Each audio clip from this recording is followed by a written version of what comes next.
তো আমি যেটা জিনিস আপনাদের সঙ্গে আজকে একটু আলোচনা করব, তার আগে একটা কেসও দেখাবো আপনাদের। আলোচনার বিষয় হচ্ছে, আমরা ফিলিং নিয়ে কাজ করি, আমাদেরকে ফিলিংটা ধরতে হয়। তো ফিলিং ধরার কিছু টেকনিক আছে, সেটা আমি কোনোদিন পড়াবো। আমি সূচিপত্রটা একটু জানিয়ে দিই।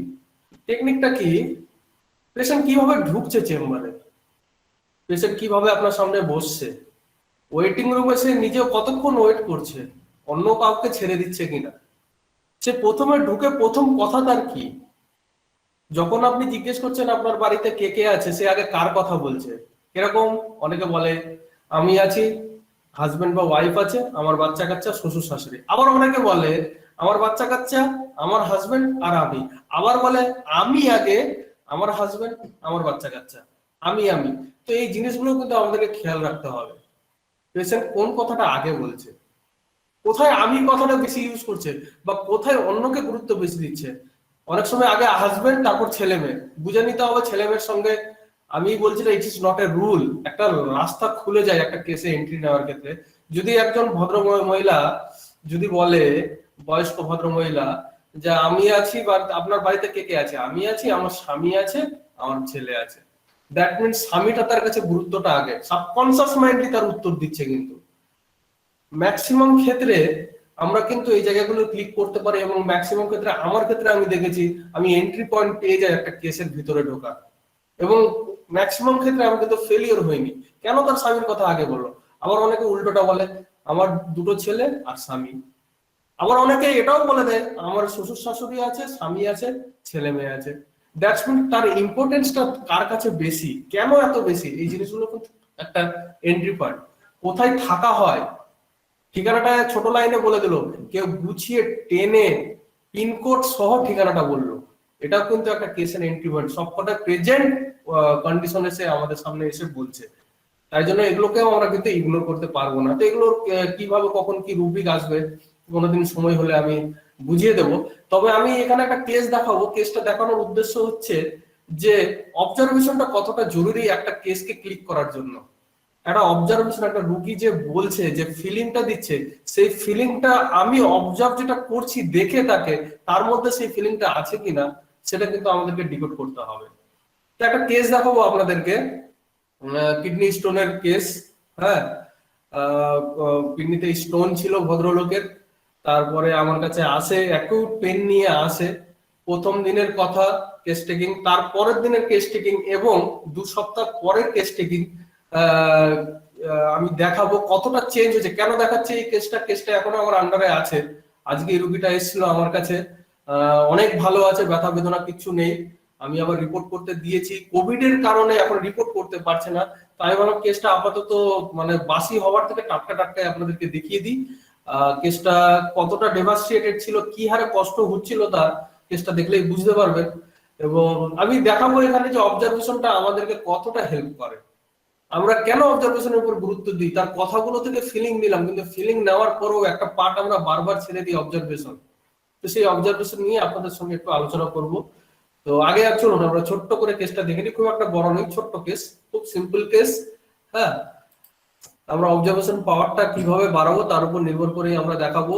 হ্যাঁ, তো চলুন কেসটা দেখি আমরা আগে। আমার স্ক্রিন দেখা যায়?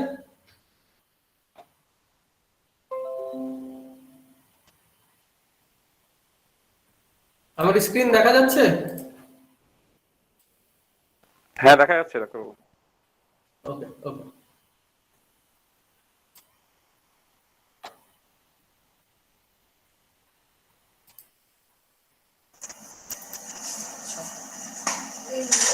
আপনি কথা বলুন। যন্ত্রণা করছে পায়ে, হাতে পেশাব পায়খানাটি ক্লিয়ার আছে। তো এন্টিবায়োটিক করেছিলাম, আমরা ডাক্তারকে দেখিয়েছিলাম। বলেছিল যে আপনি ওষুধগুলি খেয়ে 3 সপ্তাহ পরে একটা ফটো করুন। ডাক্তারবাবুদের ফটো তো সবসময় করা যাবে না, আমি 2 মাস ওষুধ খেয়ে আমার ট্রিটমেন্টটা করুন। পেশেন্ট কিভাবে বসে আছে, জেস্টারটা দেখুন তার।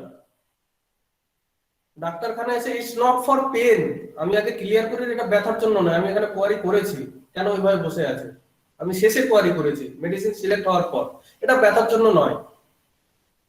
এমনি বসে আছে সে। আমি অন্যভাবে কোয়ারি করেছিলাম। একটু ব্যাকগ্রাউন্ডটা বলে দিই, একটা ডাক্তার দেখিয়েছে, ডাক্তার দেখিয়ে তার ওষুধ কাজ হয়নি না, আন্ডার ট্রিটমেন্টে চলছে। সে আরেকবার রিপোর্ট করাতে বলেছে, ইনি রিপোর্ট করাবে না। এই কনভারসেশনে আমার সঙ্গে প্রথমে শুরু হচ্ছে। তিনি বললেন না, আমরা রিপোর্ট না করলে আমি আর দেখবো না। আচ্ছা, তাই আপনার কাছে এসেছি।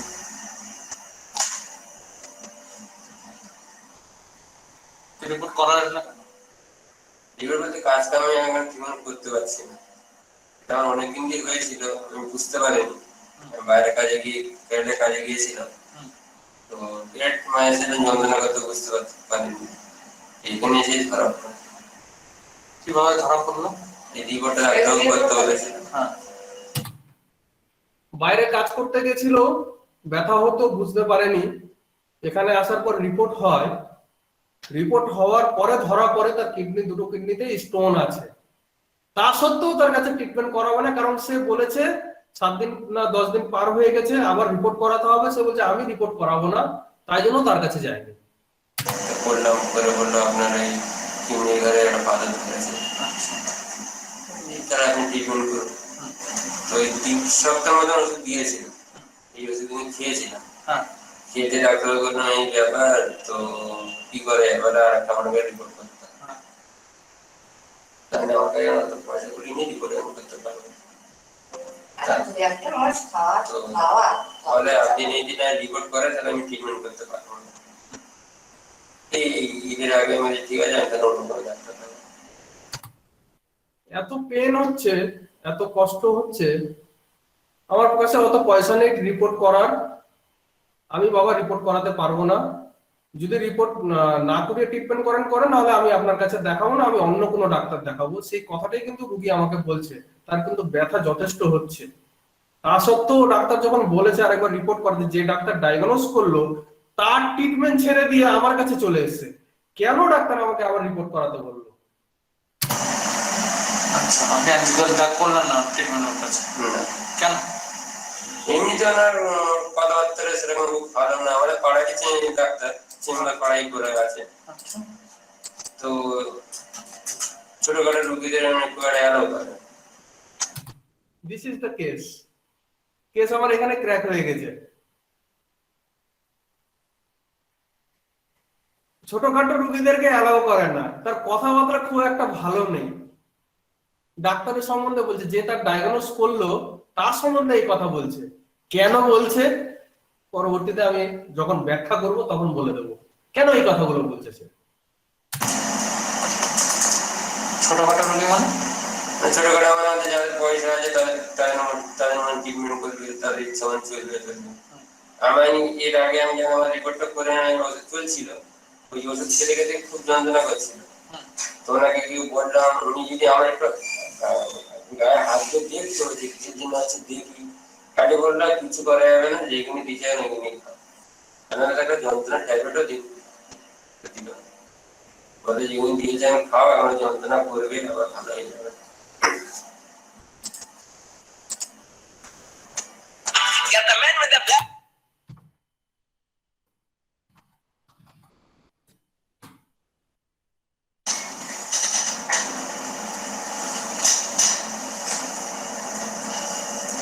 ডাক্তারকে ওষুধ দিতে বললাম, ব্যথার অন্তত একটা ওষুধ দিক। ডাক্তার বললো যেগুলো দিয়েছে সেগুলো খাও, ওতেই ভালো হয়ে যাবে, আর রিপোর্টটা করে নিয়েছো।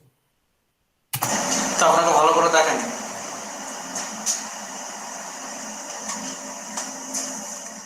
এনার বলার উদ্দেশ্য হচ্ছে আমার গায়ে একটু হাতও দেয়নি। আরে হাতও তো আমিও দিইনি, তাহলে আমার কাছে কেন ফলো আপে আসলো? এনার বলার উদ্দেশ্য হচ্ছে আমার গায়ে তো একটু হাত দিয়ে দেখবে কোন জায়গায় আমার ব্যথা হচ্ছে, কোন অংশটায় ব্যথা হচ্ছে। সে আমাকে কিন্তু হাত দিয়ে দেখেনি।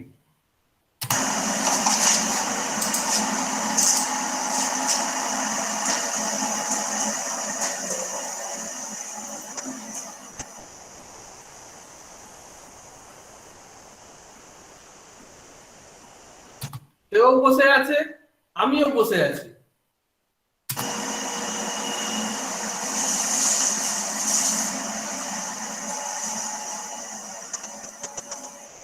কেন মনে হলো আপনার এরকম? আপনার কেন মনে হলো কেন মানানো বলতে? ভালো করে দেখছে না? দেখছি না, আমার ওনার হাতে আমি রুগী, আমি যদি একটা আমার প্রবলেম হচ্ছে, তার জন্য যদি ডাক্তার নিতে আমার কি কারণ এই যে কথা, তার কাছে কি রুগী নিয়ে যাবো বলুন? আমার যে প্রবলেম হচ্ছে, যেটা আমার তো যন্ত্রণার প্রবলেম, কেন হচ্ছে না হচ্ছে, যদি সে আমি প্রত্যেকবার আপনার কাছে যদি যাই, আপনি যখন রিপোর্ট করুন তবে আমি দেখবো, তাহলে রিপোর্ট করতে করতে করতে করতে আমি ঠকে যাবো। প্রত্যেকবার তো রিপোর্ট করাতে বলেনি, একবার ডায়াগনোস হয়েছে, কিছুদিন ট্রিটমেন্ট চলেছে, আবার রিপোর্ট করাতে বলেছে। রুগী বলছে প্রত্যেকবার যদি আমাকে রিপোর্ট করাতে বলে তাহলে তো আমি ফকির হয়ে যাব, তাই জন্য আমি আর ওর কাছে যাইনি।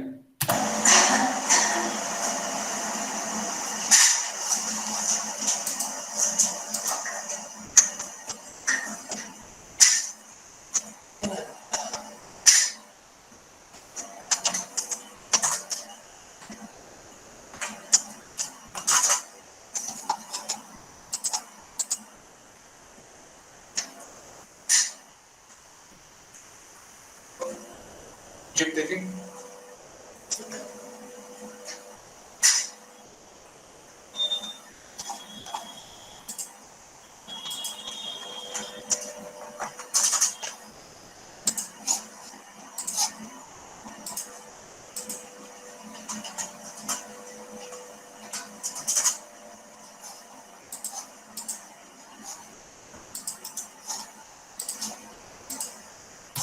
সেও বসে আছে, আমিও বসে আছি।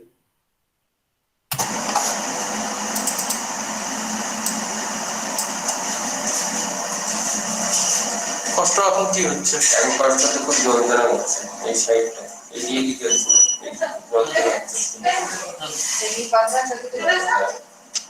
পাখাটা তো এদিকে যন্ত্রণা করছে, আর হাত থেকে পায়খানা কিছু ঠিক ক্লিয়ার হচ্ছে। ওষুধটা খেয়ে কেমন ছিলেন? ওষুধটা খেয়ে বেশ ভালোই ছিল, হ্যাঁ। মানে খুব ভালো খুব খারাপ বললেও চলে না, মানে ওষুধটা খাওয়ার পরে যেসব পায়খানা ঠিক হচ্ছিল, তো ওই ওষুধটা উনি 3 সপ্তাহ দিয়েছিল, বললো 3 সপ্তাহ ওষুধ খেয়ে আমি আর তখন দেবো না, রিপোর্ট আমি যখন রিপোর্ট এখন করবো আমাকে বলেছে হ্যাঁ করবো, পরে করবো। তারপরে বন্ধু বান্ধবের মুখে শুনলাম, মানে আমাদের পাশেই বাড়ি, বলো না দেখবো না, দেখবো না দেখবো আমি অন্য ডাক্তার। বলার মধ্যে রিফিউজিংটা দেখুন, আমাকে রিপোর্ট করাতে বললো, এটাই কিন্তু তার ফিলিং। আমি বলছি করাবো না, আমি তোকে দেখাবো না, তোর কাছে যাবো না। তার বলার উদ্দেশ্য হচ্ছে ডাক্তারের কি অভাব আছে রে বাপ? ডাক্তারের অভাব নেই, আমার মতো করে চলতে হবে। আমি রিপোর্ট করাবো না বলেছি, তার ইগোতে লেগেছে এই জায়গাতেই। আমি বলেছি রিপোর্ট করবো না এখন, আর ডাক্তার আমার কথাটাই গুরুত্ব দিল না। This is the case.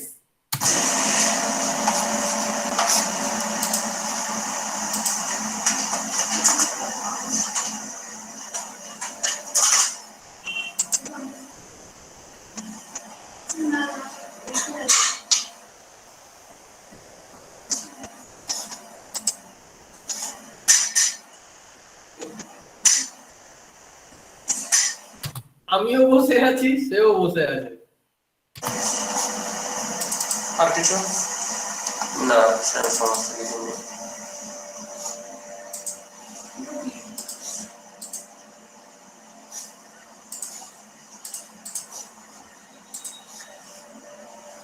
যেরকম কষ্ট হচ্ছে, ডাক্তারের কথা শোনাতে চলতে হবে।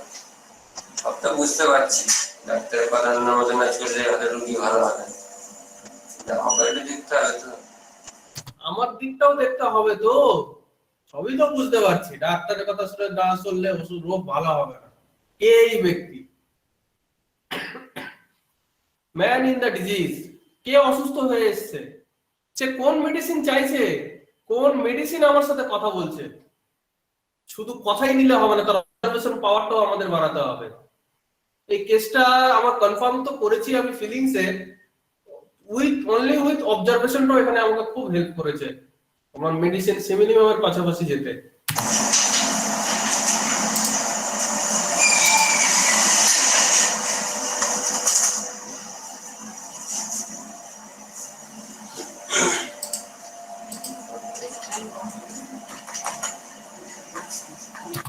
বসে আছে, আমিও বসে আছি।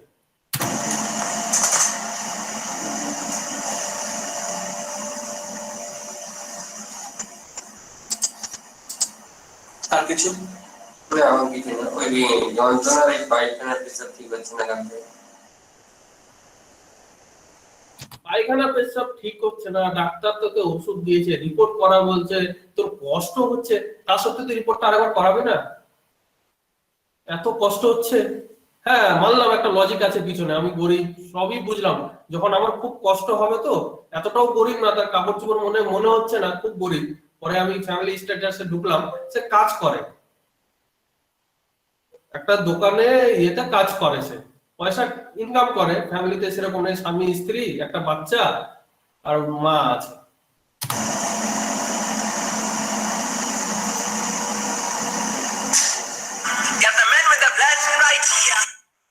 ফলো আপটা দেখিয়ে দিই, দুদিন পরের ফলো আপ। তার মেয়েকে, তার সে এবারে আমার প্রতি বলতে পারেন চার্ম হয়ে গেছে, এবার তার মেয়েকে নিয়ে এসছে আমার কাছে। তার মেয়েরও কেসটা একদিন দেখিয়ে দেবো আমি।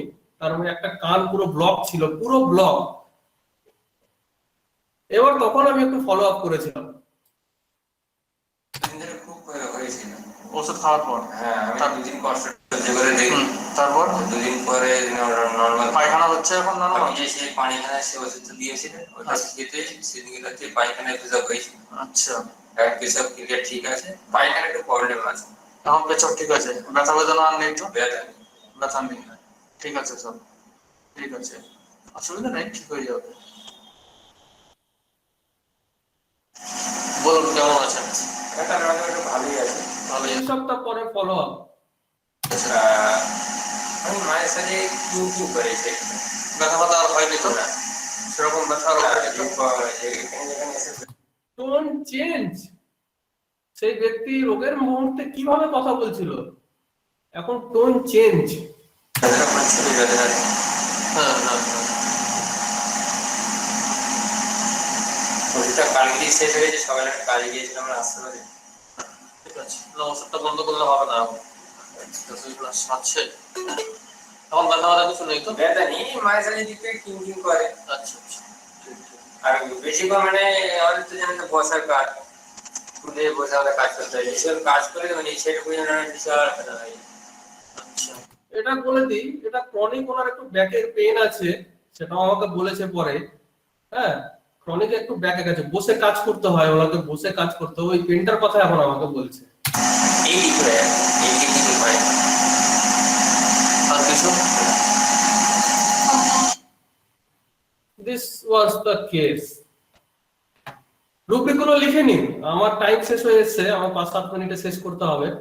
রুব্রিক গুলো লিখে নিন। রুব্রিক গুলো হচ্ছে এলিমেন্ট ফ্রম ইগোটিজম। একটু জুম করে নেবেন স্ক্রিনটা, তাহলে ক্লিয়ার হয়ে যাবে। এলিমেন্ট ফ্রম ইগোটিজম, আমি ব্যাখ্যা দেব। সেন্সোরিয়াস, second rubric is sensorious. Third number is delusion appreciated, she is not. Delusion appreciated, she is not. 4 নম্বর অনেকেই ধরে নিয়েছেন, simple. fear poverty of, fear poverty of, and foremost final delusion wealth of। কোথায় wealth আমি ব্যাখ্যা করব। ওয়েলথের পরে poverty আছে, but এখানে পভার্টির পরে ওয়েলথ আমি নিয়েছি, কেন নিয়েছি আমি ব্যাখ্যা দেব। দুটো মেডিসিন কাছাকাছি আমার খুব চলে এসেছিল, একটা হচ্ছে প্ল্যাটিনা, একটা হচ্ছে সালফার। আমি সিম্পল প্ল্যাটিনার ডিডি করব না, তবে একটা জিনিস বলে রাখি, প্ল্যাটিনার ইগো, প্ল্যাটিনার কথাবার্তা আপনাকে আঘাত করবে, আপনাকে পিন ফোটাবে, বাট সালফারের ইগো আপনাকে সেরকম আঘাত দেবে না। আপনি বুঝতে পারবেন লোকটা ইগোর মধ্যে আছে, বাট সালফারের ইগো কিন্তু আপনাকে আঘাত দেবে না, বা আপনি সেরকম আঘাত ফিল করবেন না, বা সেরকম অপমান ফিল করবেন না সালফারের পেশেন্টের সাথে কথা বলে। বাট প্ল্যাটিনার পেশেন্টের ক্ষেত্রে কিন্তু এই ফিলিংটা থাকে, আপনাকে আপনি যখন কথা বলবেন আপনি বুঝতে পারবেন who is this lady or man, কে এই ভদ্র মহিলা, কে এই ভদ্রলোক, বাবা কিভাবে কথা বলছে ডাক্তারের সামনে। এই ফিলিংটা কিন্তু প্ল্যাটিনার ক্ষেত্রে ম্যাক্সিমাম ক্ষেত্রেই পাওয়া যায়। It's not a rule, but যখন একটা সার্টেন পয়েন্টে ডিডি করার কথা চলে আসে তখন কিন্তু আমাদের এই ছোট ছোট জিনিসগুলো একটু ক্লিয়ার করে নিতে হয়। তো আমার কাছে যে লোকটা বসে আছে আমার অপমান করছে না, সে এমন একজনের কথা বদনাম করে যাচ্ছে, অন্যকে দোষ দিয়ে যাচ্ছে, আগের ডাক্তারকে দোষ দিয়ে যাচ্ছে। কি দোষ দিচ্ছে? আমি রিপোর্ট করাবো না, ডাক্তারকে বলছি একটা ব্যথার ওষুধ দিতে, কিন্তু ডাক্তার আমার কথাই শুনছে না, আমার গায়ে পর্যন্ত হাতও দেয়নি। আরে হাত তো আমিও দিইনি, তাহলে আমার কাছে পরপর 3 বার আবার অন্য পেশেন্টও কেন নিয়ে আসলি? This is the feeling. এটাই হচ্ছে তার রোগের চরম অবস্থায় রোগীর ফিল। তো ওই ডাক্তার আমার গায়ে একটু হাতও দিল না, আমাকে দেখলো না, আবার রিপোর্ট করাতে বলছে। তার কথা বলার উদ্দেশ্য হচ্ছে বিহাইন্ড দ্য সিনে যেতে হবে। তার এতগুলো কথা বলার পিছনে কি কারণ? কারণ তার টু মাচ ইগো। সে বোঝাতে চাইছে পৃথিবীতে ডাক্তারের অভাব নেই, আপনি আমার কথা শুনবেন না, আমিও আপনার কথা শুনবো না। ডাক্তারের কি অভাব আছে? অনেক ডাক্তার পাওয়া যাবে, শুধু আপনি ফরমোস্ট ডাক্তার নয় যে আপনার কথা শুনে আপনার চিকিৎসা আমাকে করে যেতে হবে। Too much ego. এই ইগোটাই তাকে কষ্ট দিয়ে যাচ্ছে। ইগোটাই এই যে ব্যথা হচ্ছে, কষ্ট হচ্ছে, ডাক্তারের কথা শুনে ওষুধ খাচ্ছে না, ডাক্তার বলেছে রিপোর্ট করে আসতে, করছে না, সবকিছুই তার এলিমেন্টের মধ্যে। তার ইগোর কারণে তাকে সাফার করতে হচ্ছে, তাকে অন্য ডাক্তারের কাছে এসে। এবং হোয়াই হি ইজ কাম, কেন সে আমার কাছে আসলো, তার এই ইগোর কারণেই। That is first rubric is element from egotism. এখন প্রশ্ন হবে আপনাদের, এখানে এলিমেন্ট কোথায়? এখানে এলিমেন্ট কোথায়? এর তো কষ্ট আগে থেকেই হচ্ছিল। আপনারা বলতেই পারেন আমাকে এই প্রশ্নটা, এখানে তো এলিমেন্ট তো আগে থেকে ছিল, ইগো তো পরে আপনি ধরেছেন। আপনার ওর মধ্যে যেটা আপনি প্রথমে ধরতে পেরেছেন যে তার কথাবার্তা, তার ইয়ের মধ্যে অন্য ডাক্তারের থেকে সে তাকে দেখাতে চাইছে না, কারণ তার কথার গুরুত্ব দেওয়া হচ্ছে না, তাকে গুরুত্ব দেওয়া হচ্ছে না, তাই জন্য আপনি এটা ধরেছেন। এটাই কিন্তু এলিমেন্ট, যে আমার কাছে সে আসলো, সে তো আমার কাছে নাও আসতে পারতো, তাকে তো আরো 2 দিন 3টে দিন এক্সট্রা সাফার করতে নাও হতো। সে হয়তো তার ওষুধ খেয়ে রিপোর্ট করলে হয়তো ডাক্তারবাবু এমন ওষুধ দিত যেটা তার ব্যথাটা সেই দিনই কমিয়ে দিতে পারতো। এলিমেন্টটাকে অ্যাজ এ হোল ধরতে হবে, তার সঙ্গে পুরো জড়িত আছে। আমি যদি বলি এটা পারসিস্টিং সিম্পটমও হতে পারে এলিমেন্ট ফ্রম ইগোটিজম। এই ইগো ছিল বলে তার স্টোন হয়েছে, আর 10 জনের হয়নি, তার হয়েছে। This is ego. তার ইগোটা ছিল বলেই তাকে সাফার করতে হয়েছে। তার অরিজিন অফ দ্য ডিজিজ কিভাবে শুরু হলো, তার মধ্যে একটা অসুখ, কেনই বা সে অসুস্থ হলো?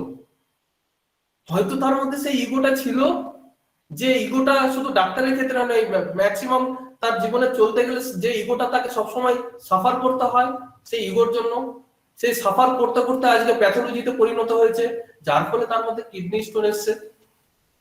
ইট is also present and also persisting symptom. আগেও ছিল, আর এখন তো আরো বেশি করে ফুটে উঠেছে প্রেজেন্ট কন্ডিশনে। সে রোগের কথা বলার থেকে যতক্ষণ পর্যন্ত আমার সামনে বসেছিল, যতক্ষণ কথা বলেছে, খালি বদনাম করে গেছে ডাক্তারের,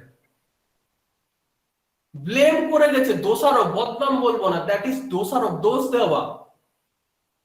আগের ডাক্তারকে দোষ দিয়ে যাচ্ছে। কেন দিচ্ছিস বাবা? সে তো তোর ডায়াগনোসিস করলো, আমি তো তোর পুরোনো রিপোর্ট দেখেই তোকে ওষুধ দিলাম, তা সত্ত্বেও তার দোষ দিয়েছে। সে গরিব লোকদের দেখে না, সে গায়ে হাত দিয়ে দেখে না, সে পালস চেক করে না, সে আমাকে ব্যথার ওষুধ দেয় না। What is this? দোষারোপ করে যাচ্ছে, অন্যজনকে দোষারোপ করে যাচ্ছে। সে বলতে চাইছে যে সেই ডাক্তার বাবুটার দোষ আছে, সেই ডাক্তার বাবুটা সলিড নয়, ঠিক নয়, সঠিক নয়। একজন ফিজিশিয়ানের যা যা থাকার কথা সেই জিনিসগুলো তার মধ্যে নেই। সে শুধু বড় লোকদের দেখে। তোকে কি বলে গেছে সে শুধু বড় লোকদের দেখে? তোর ইগো মনে হচ্ছে যেরকম, তোর ইগোর কারণে ইউ আর ফিল দ্যাট সেই লোকটা আমাদের মতো লোককে দেখে না। কেন গরিব মানুষের ইগো থাকতে পারে না? ইগো কি শুধু বড় লোকদের থাকে? একজন মধ্যবিত্ত ফ্যামিলি মেম্বারের তো ইগো সবার মধ্যে থাকতে পারে, পুরো সবার মধ্যে থাকতে পারে। এই ভদ্রলোকের কথা হচ্ছে যে সেই ডাক্তার আমার মতো লোককে দেখে না, ওই ডাক্তারের দোষ ওটা, ডাক্তারটা ভালো না, সব রকম লোককে সমান চোখে দেখতে পারে না, সে আমাকেও সমান চোখে দেখেনি। What is this? That is censorious. কেন সেন্সোরিয়াস হচ্ছে, কেন দোষারোপ করছে? কারণ রোগীর মনে হচ্ছে আমার কথার কোনো গুরুত্ব নেই তার কাছে। আরে বাপ, তোর কথার গুরুত্ব কেন দেবে? তুই পেশেন্ট, ডাক্তার যেভাবে বলবে সেভাবে চলতে হবে, কিন্তু ডাক্তারের উপরে ডাক্তারি করতে যাচ্ছে। That is delusion appreciated she is not. সে মনে করছে আমার যে অ্যাপ্রিসিয়েশন, আমার যে কথার গুরুত্ব থাকার কথা ডাক্তারের কাছে, আমি যে ডাক্তারকে বলছি আমাকে একটা পেন কিলার দিন, আমার গায়ে একটু চেক করুন, আমি এখন রিপোর্ট করাবো না, পয়সার অভাব হোক, অন্যান্য ফাইন্যান্সিয়াল কন্ডিশন খারাপ হোক, যা কিছু হোক, হোয়াট এভার মেবি, আমার কথা আমাকে কোনো অ্যাপ্রিসিয়েটই করছে না। আমি যে একটা কথা বলছি ডাক্তারের কাছে, একটা যে প্রস্তাব রাখছি, আমার প্রস্তাবটাকে তো একটু দেখবে। আমার কথা কোনো অ্যাপ্রিসিয়েট করছে না, আমার কথার কোনো গুরুত্ব দিচ্ছে না, আমার মতটাকে কোনো ইয়েই দিচ্ছে না ডাক্তারবাবু, আমার মতকে কোনো গুরুত্বই দিচ্ছে না। আমারও তো একটা মত আছে, কিন্তু অ্যাজ এ ফিজিশিয়ান যদি আমরা দেখি, পেশেন্টের মত শুনলে তো ডাক্তারের চলবে না, ডাক্তার নিজের মতে ট্রিটমেন্ট করবে, ডাক্তার নিজের বুদ্ধিমত্তা দিয়ে ট্রিটমেন্ট করবে। আমরা যদি এখন সব পেশেন্টের কথা শুনে চলতে শুরু করি, তাহলে তো আমাদের হয়েছে, পেশেন্ট সারা তো দূরের কথা, কিছুদিন পর রুগীও আসা বন্ধ হয়ে যাবে। বাট রুগী এখানে নিজের মত দিচ্ছে, এটাও তার ইগো। তুই কেন বাবা নিজের মত দিবি? তুই অসুস্থ, তোর কিডনিতে স্টোন, তোর পেন হচ্ছে, তা সত্ত্বেও তোকে কেন তুই নিজের মত দিতে যাবি? বাবা ডাক্তার যা বলেছে, কথাগুলো দিয়ে, ওষুধ দিয়েছে, রিপোর্ট করাতে বলেছে, সেগুলো কর না, সেখানেও তাকে নিজের পাকামো করতে হবে। দিস ইজ ইগো, তার ইগো এটা। এবং ফিয়ার পভার্টি আমি ব্যাখ্যা যাব না, বেশি খরচা হয়ে যাবে, বেশি খরচা হয়ে যাবে, আমি দ্বিতীয়বার রিপোর্ট করাতে পারবো না, তাই জন্য আমি আপনার কাছে এসেছি। এবার কথা হলো হোয়াট ইজ ওয়েলথ। পভার্টিটা কিন্তু তার সোশিও ইকোনমিক কন্ডিশন ধরে পভার্টি এখানে নেওয়া হয়েছে। পভার্টিটা নেওয়া হয়েছে তার সোশিও ইকোনমিক কন্ডিশন, তার পয়সা সত্যি কমে যাবে, সে এখন লকডাউনের বাজারে, কিন্তু আমার কথাই কিন্তু সে রাজি হয়ে গেছে আবার রিপোর্ট করাতে, কারণ তার প্রেজেন্ট মেন্টাল স্টেটটা সরে গেছে। তার সোশিও ইকোনমিক কন্ডিশন খারাপ বলেই সে রিপোর্ট করাতে চাইছে না, সে চাইছে যা আছে সেখান থেকে কমে গেলে আমি গরিব অবস্থায় চলে যাব। That is fear poverty. What is wealth? ওয়েলথটা আর পভার্টিটা এই কেসের ক্ষেত্রে দুটো আলাদা। পভার্টি সোশিও ইকোনমিক কন্ডিশনে এখানে, তাই জন্য সে ডাক্তারকে চেঞ্জ করতে চাইছে। And wealth as a whole, টোটালটা কিভাবে ব্যাখ্যা দেব? আমার ওয়েলথ আছে বলেই আমি আমার মত প্রকাশ করতে পারছি, আমি আমার মত দিচ্ছি, আমি আমার চুরি করাচ্ছি। আমার ওয়েলথ আছে বলে আমার কাছে অপশন আছে, দ্যাট ইজ মাই ওয়েলথ। আমার কাছে অন্য ডাক্তারের অপশন আছে, এটাই হচ্ছে তার ওয়েলথ। এই ওয়েলথের কারণে তার ইগোতে তাকে পড়তে হয়েছে, এবং এই ইগো থেকেই তার এলিমেন্ট শুরু হয়েছে। ওভারঅল কেসটা যদি আবার দেখানো যায়, টোটালটাই তার ওয়েলথ। এত কষ্ট হচ্ছে, এত পেন হচ্ছে, পায়খানা হচ্ছে না, পেচ্ছাপ কমে গেছে, ইউরিন আউটপুট পুরো কমে এসছে, তা সত্ত্বেও সে তার ওয়েলথ নিজের মর্জি চালিয়ে যাচ্ছে। কে চালাতে পারছে নিজের হেলথ নিয়ে ওয়েলথে? সালফার। সে এখনো মনে করছে তার ওয়েলথ এখনো আছে, তার কাছে অনেক অপশন আছে, এই ডাক্তার হবে না ওই ডাক্তারের কাছে যাব, ওই ডাক্তার হবে না ওই ডাক্তারের কাছে যাব। আরে বাবা, আমার কাছে যা টাকা দিয়ে তুই চিকিৎসা করাতে এসেছিস, সেই টাকায় তোর একটা রিপোর্ট হয়ে যেত, ইউএলসি একটা রিপোর্ট হয়ে যেত। তা সত্ত্বেও সে রিপোর্ট করায়নি, সে ওয়েলথে আছে, সে নিজের ছুরি ঘোরাচ্ছে, তোমার দ্বারা হবে না, আমার কাছে কিন্তু অপশন আছে। This is his wealth. আমি ওনাকে সালফার 6 দিয়েছিলাম 3টে ডোজ, তারপরে তো আপনাদের ফলো আপ দেখলেন। তো পুরো কেসটা ওভারঅল এইভাবে কে বসে? তার ইগো বসছে, সেটা সালফার বসছে আমার সামনে, ইগো বসছে, ইগো। আমি এখানে প্রাইমারি ডিডি আসছিল যে ব্যথার জন্য নয় তো, না, আবার কিছুক্ষণ পর কিন্তু সোজা হয়ে গেল, ইটস নট হার পেন বা হিজ পেন, এটা ওর ব্যথার জন্য না, তার ইগো তাকে ওইভাবে বসাচ্ছে। This is the observation, how he come, কিভাবে ঢুকছে, কিভাবে আমার সামনে বসছে, এবং কেনই বা সে আমার কাছে এসছে। পুরো ওভারঅল কেসটাকে যদি মালাই গাঁথা যায়, তাহলে আমরা যদি সাজিয়ে নিই, তার ওয়েলথের কারণে তার ইগো, সেই ইগোর কারণে সে বোঝাতে চাইছে যে তার ইগো আছে, আমি যদি সহজ করি, ছোট করি, আরো ছোট করি, আমার ইগো, আমার কথার গুরুত্ব দেওয়া উচিত, কিন্তু আমাকে কথায় গুরুত্ব দিচ্ছে না, সুতরাং যে গুরুত্ব দিচ্ছে না আমি তার নামে দোষারোপ করছি, এবং পুরোটাই আমার চলছে ওয়েলথের কারণে। আমার ওয়েলথ যদি না থাকতো এখানে, তাহলে আমি এত কিছু করতাম না। সে এখনো ওয়েলথে আছে তার শরীর নিয়ে, যে আমার কাছে অনেক অপশন আছে, শরীর নিয়ে হোক, ডাক্তার নিয়ে হোক, সে কিন্তু ওয়েলথে আছে।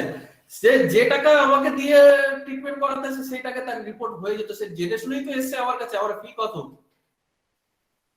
তা সত্ত্বেও সে সেই টাকা দিয়ে আমার কাছে দেখাতে, দ্যাট মিনস তার ইগোতে হার্ট হয়েছে, যে তাকে গুরুত্ব দেওয়া হয়নি, তার কথার দাম দেওয়া হয়নি, যার কারণে সে এলিমেন্টে ভুগছে এবং সে তাকে আমার কাছে নিয়ে এসেছে।